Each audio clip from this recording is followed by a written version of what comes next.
تمام تر تعریف اللہ تعالیٰ کے لیے، درود و سلام محمد صلی اللہ علیہ وسلم، جن کے ذریعے ایک صالح نظام، ایک بہترین دین ہمیں ملا۔ یہ دین چند رسومات کا نام نہیں ہے، مکمل نظام حیات ہے، زندگی گزارنے کا ایک طریقہ ہے، سماج اور معاشرے کے ایک ایک فرد کی اس کے اندر نگہداشت ہے، ان کے لیے ہمدردیاں ہیں، ان کے لیے غمگساریاں ہیں۔ یہ محبتوں کا دین ہے، غمگساری کا دین ہے، ایک دوسرے کو خیال کرنے کا دین ہے۔ روزوں کی فضیلت کے سلسلے میں آپ نے مسلسل کئی خطبوں میں اس کی فضیلت کو سنا ہے۔ روزہ ایک تو ارکان میں شامل ہے، دوسری بات یہ کہ اس کے ذریعے سے اللہ تعالیٰ آپ کے بہت سارے نظام کو درست کرنا چاہتا ہے، یعنی اس کے طبی فوائد بھی ہیں۔ اور یہ مہینہ ہمدردی اور غمگساری کا بھی مہینہ، اللہ تعالیٰ اس کے اوپر بے انتہا اجر و ثواب دیتا ہے، اور ثواب دے کر یہ کہتا ہے کہ اے میرے بندو، میری راہوں میں میرے لیے روزہ رکھو۔ اور جب انسان روزہ رکھتا ہے تو دوسروں کے بھوک اور پیاس کا احساس اس کے دل کے اندر پیدا ہوتا ہے۔ بھوک کیا ہوتی ہے، ضرورتیں کیا ہوتی ہیں، اور ایک انسان اپنے معاشرے میں کس طریقے سے زندگی گزارنا ہے۔ پھر اسی طریقے سے دیکھیں کہ بڑے بڑے طب کے ماہرین نے، ڈاکٹروں نے، سائنسدانوں نے کہا ہے کہ اگر اللہ کچھ نہ دیتا صرف روزہ جیسی چیز دیتا تو بھی یہ انسانوں کے لیے بہت بڑی رحمت کا ذریعہ بنتا۔ آپ دیکھ رہے ہیں کہ آج طرح طرح کی جو بیماریاں آپ کے پاس، آپ کے جسم سے لگی ہوئی ہیں، اس کے ذریعے سے دور ہوتی ہیں۔ ماہرین نے کہا اس سے ذریعے سے جو کینسر جیسی جو چیزیں ہیں، اس کے رکاوٹ میں یہ روزہ زبردست مددگار ثابت ہوتا ہے۔ آپ دیکھ رہے ہیں ہارٹ جام ہو جاتے ہیں، ہارٹ اٹیک ہوتا ہے، اس کا اصل مقصد کیا ہوتا ہے، اس کی اصل بیماری کیا ہوتی ہے کہ آپ کے بلڈ کے اندر چربی کے جو مادے ہیں، کولیسٹرول بڑھ جاتے ہیں، اور پھر وہ جا کر آپ کی نسوں کو جام کر دیتے ہیں۔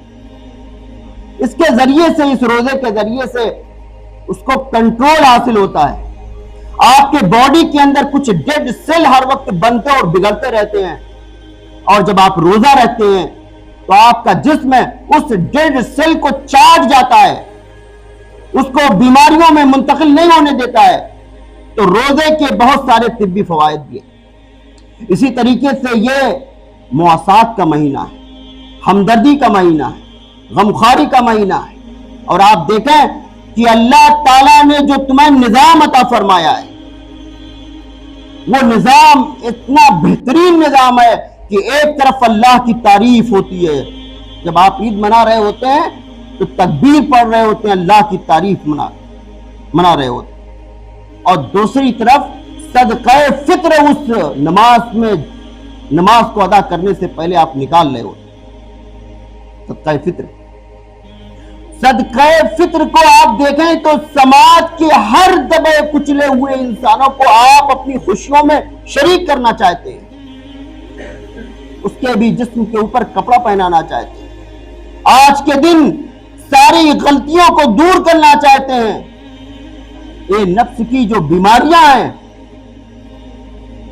روزے کے ذریعے سے یہ دور ہوتی ہیں۔ قد افلح من تزکا، کامیاب ہو گیا جس نے اپنے نفس کا تزکیہ کیا۔ آپ دیکھتے ہیں کہ جس طرح کھیتوں کے درمیان، جس طرح پودوں کے درمیان، جس طرح پیڑوں کے درمیان کچھ خضرو گھاس نکل آتی ہے، کسان نہیں چاہتا ہے کہ میرے اس پیڑ کی اور میرے اس درخت کی جڑیں کمزور ہوں، تو کیا کرتا ہے؟ وہ نکال کر اکھاڑ کر وہاں سے پھینک دیتا۔ اسی طریقے سے یہ روزہ ہے، آپ کے درمیان جو خضرو چیزیں نکل آتی ہیں جس کو آپ نہ چاہتے ہیں، یہ روزہ اس کی تطہیر چاہتا ہے، یہ روزہ اس کا تزکیہ چاہتا ہے، یہ روزہ اس کو پاک کرنا چاہتا ہے، یہ روزہ اس کو آپ کے دلوں سے ہٹانا چاہتا ہے، آپ کی زندگیوں سے دور کرنا چاہتا ہے، اور ایک صاف ستھری فضا میں آپ کے روح کو پروان چڑھانا چاہتا ہے، روح کو پروان چڑھانا چاہتا ہے۔ جو لوگ روزہ رکھتے ہیں وہ اپنے روح کو اچھی طریقے سے سمجھ رہے ہوتے ہیں کہ ہمارا روح کس سمت سے آگے بڑھ رہا ہے۔ لیکن ہمارا المیہ کیا ہے؟ ہمارا المیہ یہ ہے کہ ہم سے خوب زیادہ نمازیں پڑھا لو، لیکن ہم اللہ کے احکام کے مطابق اپنی زندگی گزارنا نہیں چاہتے، کیونکہ یہ جو غمگساری ہے صرف منہ سے نہیں ہے، یہ آپ کے مال سے اس کا تعلق ہے۔ آپ اپنا مال جب خرچ کرتے ہیں تو اللہ کے مقرب بندوں میں شامل ہوتے ہیں۔ آپ کا کوئی دوست ہو، انتہائی دوستی کا دم بھرتا ہو، میں تمہارا پکا دوست ہوں، اور جب ضرورت پڑے تمہیں کہ اے میرے دوست مجھے آج بڑی سخت پیسے کی ضرورت ہے، کہا بھائی دوستی وستی اپنی جگہ، مال سے کوئی سمجھوتا نہیں، تو آپ ایسے دوست کو کیا کہیں گے؟ یہ دوست نہیں ہو سکتا، یہ مفاد پرست ہے۔ تو اللہ تعالیٰ آپ کے دلوں کا اطمینان لینا چاہتا ہے، آپ کے ایمان کا امتحان لینا چاہتا ہے کہ اگر اس نے میری دوستی کا دم بھرا ہے تو میری راہوں میں کتنا خرچ کرنے والا ہے۔ ہمارے ہاں دیکھتے نہیں ہیں بڑے بڑے لوگ جن کی بلڈنگیں ہیں، جن کو اللہ تعالیٰ نے بے انتہا دولتیں دی ہیں، کئی کروڑ کے مالک ہیں اس بستی کے اندر، میں بتا رہا ہوں، اور ان کے ہاں ماشاءاللہ خوب تراویح کا اہتمام ہو رہا ہے۔ تراویح کے اہتمام کے بعد وہ جب مال خرچ کرنے کی بات آتی تو بھائی 25,000 روپے سے زیادہ میرے پاس زکوٰۃ نہیں، 5 کروڑ کا 10 کروڑ کا مالک 25,000 روپے نکال کر اپنے آپ کو سکون پا جاتا ہے۔ کس حساب سے آپ نے گویا کی جب مال خرچ کرنے کی بات آئی تو اپنے نفس کی، اپنے دل کی بات مان لی، اور آپ جانیں کہ یہ وہ نظام ہے کہ جب تک یہ نظام آپ کے درمیان جاری اور ساری رہے گا، آپ کی کمر کو کوئی توڑ نہیں سکتا ہے، آپ کے حوصلوں کو کوئی توڑ نہیں سکتا ہے، آپ کو کوئی یہ نہیں کہہ سکتا کہ یہ قوم دیار و مددگار ہے۔ یہ آپ کو ری بلڈ کرتی ہے، نشاط ثانیہ پیدا کرتی ہے، غریبوں اور مسکینوں کے لیے امید کا ایک سہارا، ایک امید کے دیا بنتی ہے۔ اس لیے ہمیں اور آپ کو چاہیے کہ اس کا اہتمام کریں۔ جہاں جہاں بھی قرآن پاک میں نماز کا ذکر آیا ہے وہاں ترنت فوراً بعد اللہ تعالیٰ نے وَآتُوا الزَّکَاۃَ کا لفظ استعمال کیا، لیکن ہم نے کیا کام کیا؟ نماز کو الگ کر دیا اور زکوٰۃ کو الگ کر دیا۔ نماز ہم سے خوب پڑھوا لو، دعائیں ہم سے خوب منگوا لو، لیکن جب مال خرچ کرنے کی بات آتی ہے تو ہم بڑے گن کر بڑے کنجوسی کی حالت میں خرچ کرتے ہیں۔ اور آپ جانیں قرآن پاک کی ایک آیت کریمہ اس خطبے کے اندر پیش کی گئی ہے، اللہ تعالیٰ بیان فرماتا ہے کہ والذین یکنزون الذھب والفضہ، جن لوگوں نے اسٹور کر رکھا ہے چاندی سونے کا اور ایسی بہت ساری چیزوں کا، اللہ تعالیٰ کہتا ہے وَلَا يُنْفِقُونَ فِي سَبِيلِ اللَّهِ، اور وہ اللہ کے راستے میں خرچ نہیں کر رہے ہیں، تو اللہ کہتا ہے کہ فَبَشِّرْهُمْ بِعَذَابٍ أَلِيمٍ، انہیں دردناک عذاب کی بشارت دے دو، خوشخبری سنا دو انہیں کہ بچ نہیں سکتے۔ اور جس سے فوراً بعد اللہ تعالیٰ بیان فرما رہا ہے یوم یحمى علی فی نار جہنم فتقوی بها جباہهم وجنوبهم وظہورهم، اللہ تعالیٰ کہتا ہے کہ ان کے جو اسٹوریج ہیں یہ جہنم کی آگ پر پگھلائے جائیں گے، اور فتقوی بها، اور ان کی پیشانیوں کے اوپر ٹھپے مارے جائیں گے، اور کہاں ان کی پٹھوں پہ مارے جائیں گے، وظہورهم، اور ان کی پیٹھوں پہ مارے جائیں گے، اور اللہ کہے گا ھذا ما کنزتم، یہ تمہارا وہ اسٹور ہے جو تم نے جمع کیا تھا، لِأَنفُسِكُمْ، اپنے لیے، فَذُوقُوا مَا كُنْتُمْ تَكْنِزُونَ، سورۃ توبہ آیت نمبر 34 اور 35 جا کر دیکھیے گا۔ یہ ہے وہ وعید جس کے بارے میں اللہ تعالیٰ بیان فرما رہا ہے۔ اسی طریقے سے اللہ اپنی راہوں میں خرچ کرنے والوں کے سلسلے میں کیا کہتا ہے؟ مثل الذین ينفقون اموالهم، جو لوگ اللہ کی راہ میں خرچ کرتے ہیں ان کی مثال ایسی ہے کمثل حبۃ، جیسے اس نے ایک دانہ بویا اور پھر کیا ہوا؟ انبتت سبع سنابل، اس میں سے 7 بالیاں پھوٹی۔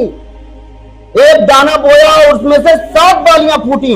فی کل سنبلۃ مئۃ حبہ، اور ہر ایک بالی کے اندر 100 دانے ہیں۔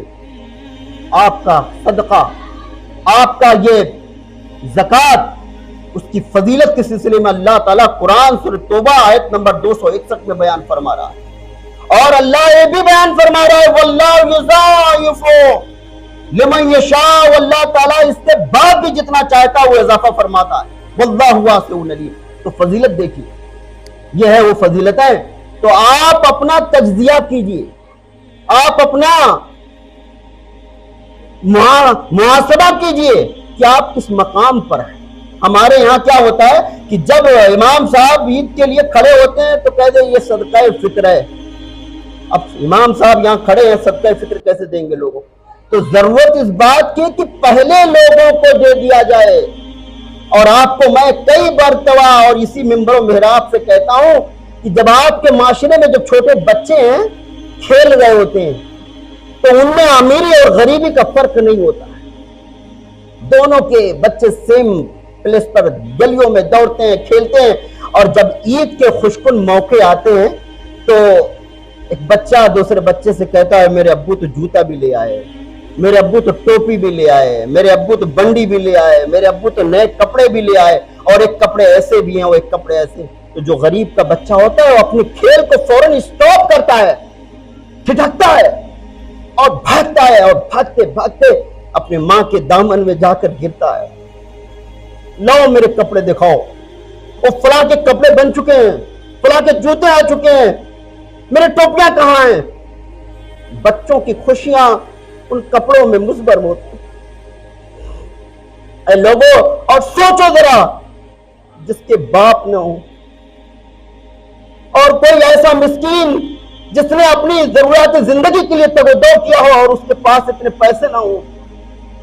ہر انسان آپ کے سامنے ہاتھ نہیں پھیلاتا۔ اللہ تعالیٰ قرآن میں کہتا ہے کہ ان کی پیشانیوں سے ان کی غربت ظاہر ہوتی ہے، تم انہیں پہچاننے کی کوشش کرو۔ یہ چمٹ چمٹ کے مانگنے والے نہیں ہوتے۔ تو ہمارا کام ہے کہ جہاں ہم روزہ رکھیں وہاں ہم اپنے بچوں کی ضرورتوں کو پوری کریں، ہم اپنے سماج کی ضرورتوں کو پوری کریں۔ آپ یقین مانیے، اسی مسجد کے پاس ایک بچی آئی 2-3 دن پہلے، میں نے اس کے چپل پہ جب نگاہ ڈالی تو بڑا سا سلیپر پہنے ہوئی تھی، اور اس کی عمر تقریباً 10 سال یا 12 سال نہیں ہوتی۔ عموماً جب بچیاں نکلتی ہیں تو اچھی چیزوں کو پہن کے نکلتی ہیں، اچھے کپڑوں کو پہن کے نکلتی ہیں، سلیقے سے نکلتی ہیں، لیکن میں نے دیکھا کہ اس کی ایک نتھیا ٹوٹی ہوئی ہے اور اس کے پیر گردآلود ہیں۔ آپ سوچئے، کبھی وہ ایسی حالت میں نہیں نکل سکتی کہ جب اس کے گھروں میں چپل ہو اور وہ ٹوٹے ہوئے چپل پہنے۔ پرسوں ایک بچہ میرے پاس آیا، میں نے کچھ پرانے کپڑے اس مسجد کے سامنے رکھ دیے تھے۔ اس نے کہا انکل یہ کپڑے کیسے ہیں؟ اس کی بھی عمر تقریباً 12 سال کی رہی ہوگی۔ میں نے کہا یہ فری لے جانے والے ہیں کپڑے، آپ اس میں لے جا سکتے ہیں۔